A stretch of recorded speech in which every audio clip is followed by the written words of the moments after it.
Hello friends. In this video I decided that I would like to give you some tips how to practice without a proper guitar. And yes, it's actually possible to do that.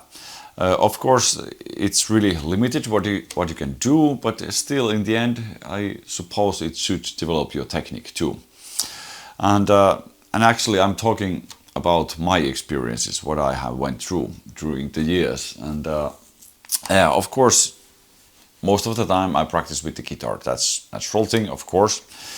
And it's the other thing. Maybe I should do one video also about that, how to take care of your physics and what kind of exercises, physical exercises you could do that you can avoid some injuries, which or for example, what you can have hands or shoulders or back. These are quite common amongst guitarists, this type of injuries, what you could have and stuff like that. But yeah, if you think about flamenco music itself and the guitar especially, what you should do most of the time, or what you are doing most of the time, I mean, is that you play these rajeos and different kind of rajeos with the different fingers and different order and stuff like that, and alzapua naturally, and also the arpeggio and stuff like that.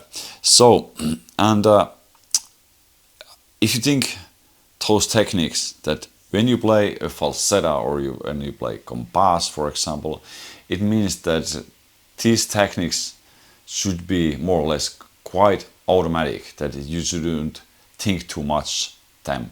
I mean, when you are playing the song, that those should be automatic, that they do not, the lack of these techniques won't prevent you to play something.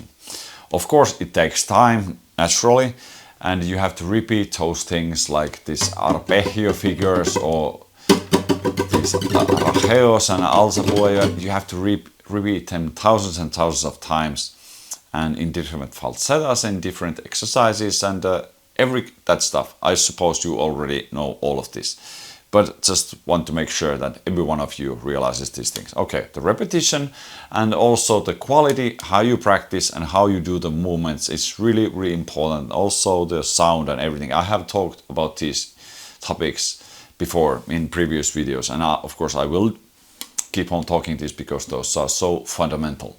But now I will put my guitar here, and I want to show you this. This product is called Guitar Mute, and I want to mention that there's no any sponsors in this video or anything like that. This is not even close to a commercial. This is actually the only product I have. I mean like this, but I suppose there are some alternatives what you can choose from. And I remember I bought this when I was living in Madrid, and it was maybe around 2008, 2009 when I found this product. And as you can see, this is not even close to a guitar, but you have the strings here. By the way, I have never changed these strings. This has lasted quite a long, I could say. And you have the tuners, but actually this doesn't do very much. They just tighten the strings a little bit, and that's it. But as you can hear, there's no any specific sound. But why I would like to do a video about these kind of things, and especially this what I have, is because I have got quite a lot of questions from you guys, and I'm really happy for it. And I would like to encourage you more to ask some questions what you have on your mind, because it helps me also to do these kind of videos. But anyway, the common question is that if you don't have too much time to practice, if for example you are not a professional, you are a hobbyist or something, and you have a other job what you have to do, and you are spending your time like from 8 o'clock until 17, I mean 5 o'clock or 4 o'clock or whatever, what is the time schedule, what you have to work, I don't know. But if you have to do this kind of stuff, which is totally normal daily life, it means that you are maybe a little bit tired during the evenings, and you may have to do something else also, so it means that you don't have so much time to practice. So I would say that these kind of things would help you a lot, Because if you have to just do the repetitions with the good quality and with the good position, you can do those things with this. And you can use your guitar to check if you are on the right path. And I mean that if you are sitting on a bus, if you are sitting in a metro or tram or however you move, whatever kind of traffic you use and stuff like that, you can practice with this one. This makes no irritating sounds. Of course, if there's a total silence, you can hear this quite well. But it's not loud. It's just really low noise what you make with this thing. And if you are watching like television or something, whatever you are doing, you can practice rajeos and arpeggios with this one. Also alzapua. It's really easy. You just do this. For example, alzapua or rajeos, as I mentioned. And abanico you can even practice with this one. And also arpeggio. I don't know if you can hear this well, but anyway, but yeah, I don't want to put any kind of links there down in the description because I don't want to sponsor any type of product in this video. But if you try to find these things and you start with like okay, now I have to mention guitar mute or something like that, I guarantee that you will find some products. And yeah, so, but when you are practicing with this one, I would like to say that be careful, because when you are playing only rajeos and arpeggios and all the technical things with this, it means that you get a hell lot of repetition with this if you regularly practice with this one, which means you might get some kind of injury because of this. So it means that if you practice with this one when you are sitting on a bus or metro, whatever, it means that if you're practicing with this one, take like a 15 minutes and then have a break.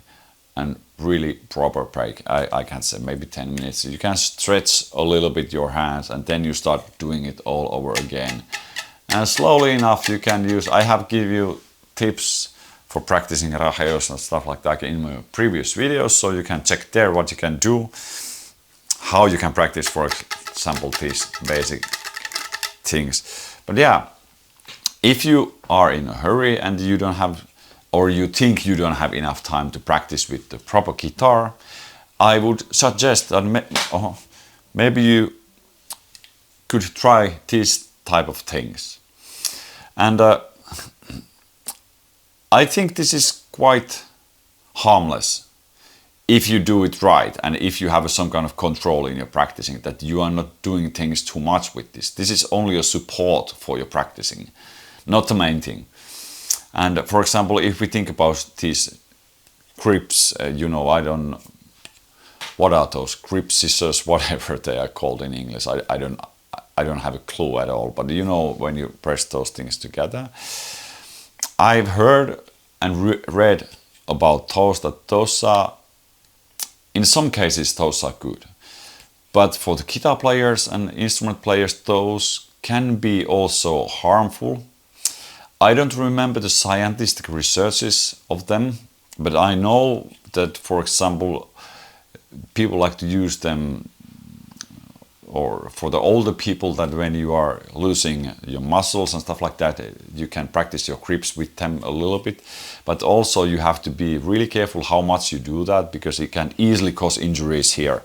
And if you are playing a guitar, you are already using these muscles quite a lot with your proper guitar. And also if you add this into your practice program, it means that you are actually using your hands quite a lot. So I would suggest that don't use those grip things too much, because it does only extra use to your muscle, which might not be a good thing. If you want to do physical exercises, then some things in the gym or something like that, you are not using many of those muscles, that would be a lot better. And there are some things also for the grip protection, that you are not using your fingers too much and your muscles here, that they will help you with the tune. But I can do another video about that thing too. But yeah, this is the thing I wanted to mention. If you have anything to ask about this and stuff like that, please, once again, write me into the comment section. I'll try to answer you. And if you would like some other things in these videos, please write me. And as I mentioned, I've got already some good suggestions from you, and I'm really happy for it. So please keep on doing that. And yeah, if you are interested, try to find these type of things. It might support your practicing pretty well. And this is only for the right hand, as you can see and understand. So, but it's really important, because if you want to develop your arpegios and alzapua, arpeggio and stuff like that, you need repetition too, plus the quality and controlled exercises and stuff like that. What I would also like to mention that, for example, if you are practicing picao, it's much more trickier with this one. You can do some exercises like this, but I feel this is quite uncomfortable to practice, for example, picao. But first of all, arpegios, what you need the most, alzapua and arpeggio, those are the most popular, common techniques what you have to do when you are playing flamenco guitar, and that's, in that case, this is a really good piece to use. But yeah, I think that was it. And if you like this video, please subscribe and like it, because it helps with the algorithm. And yeah, keep on practicing and do it well. See you in the next video.